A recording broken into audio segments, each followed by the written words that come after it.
بسم الله الرحمن الرحيم. السلام عليكم ورحمة الله تعالى وبركاته. كسو دوادا عشر كاني هل دقيقة تربية تعليم عشر كي كواد وحن كسو براناي حلية الصلاة خاصة الصلاة فرضك سيدا صلاة الصبح عصر ظهر مغرب عشاء.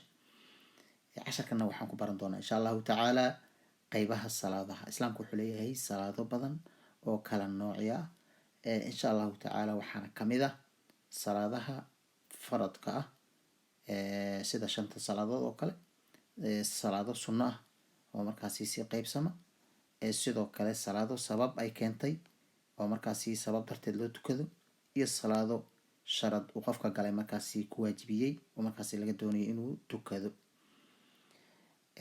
farad salaadaha faradka ah farad waxaa la dhahaa shayga adoonka laga doonayo inuu la yimaado lagu waajibiyey alla subxaanahu watacaala uu ku waajibiyey alla agtiisana uu kaga helayo ajarka iyo thawaabta faraha badan hadduu ka tagana loo ciqaabayo ayaa la dhahaa.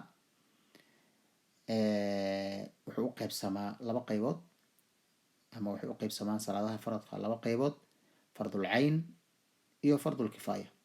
fardul cayn waa shanta salaadood sida salaada subax, duhur, casar, maqrib iyo cisha.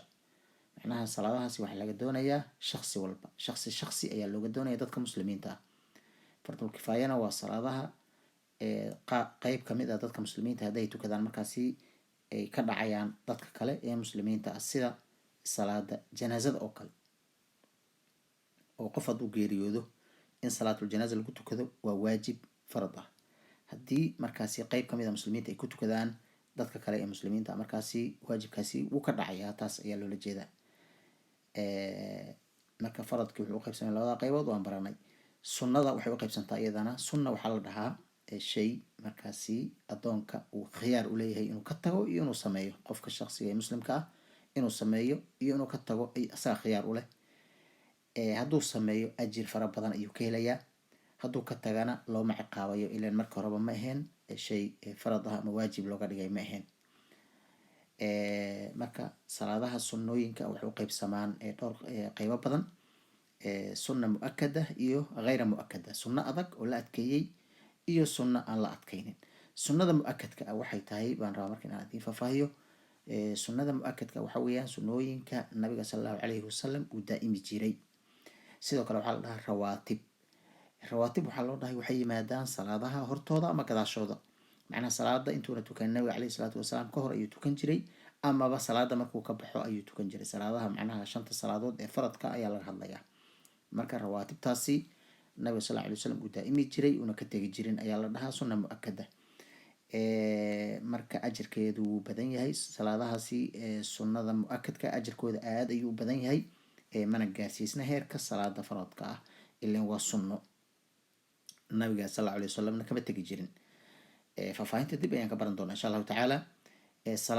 sunnooyinka hayra mu-akadka ah ama la adkaynin waa sunnooyinkii nabiga sal allahu alayhi wasalam marna uu tukan jiray marna uu ka tegi jiray.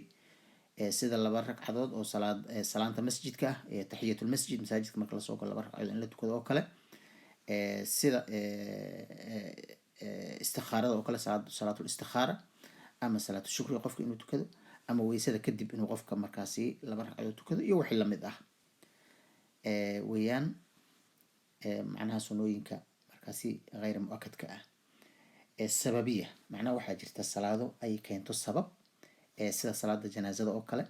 salaada janaazada hadee waxaa la tukanayaa markii markaasi geeri ay timaado, sabab baa keentay, roob doonka, abaar baa keentay oo markii markaasi abaar ay dhacdo baa la tukanayaa. qorax madoobaadka ama bil madoobaadka iyadana sidoo kale salaatul khawf baa jirto iyadana iyo wixii lamid ah. marka salaadaha shardiga ku xiran waa kuwa qofka uu nadarka sameeyo oo kale, oo masalan tusaale ahaan waxaad tiri ilaahayow waxaas iyo waxaas hadaad ii samayso waxaan tukanayaa laba ragcadood oo sunno ah, salaatu shukriyan ku tukanayaa.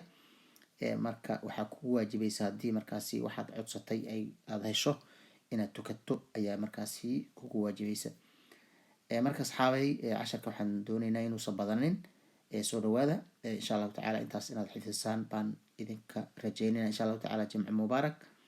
faahfaahintana waan geli doonaa insha allahu tacaala. dhammaan salaadahan waan faahfaahin doonaa. waa mahadsantiin. wassalaamu calaykum waraxmatullahi tacaala wabarakaatu.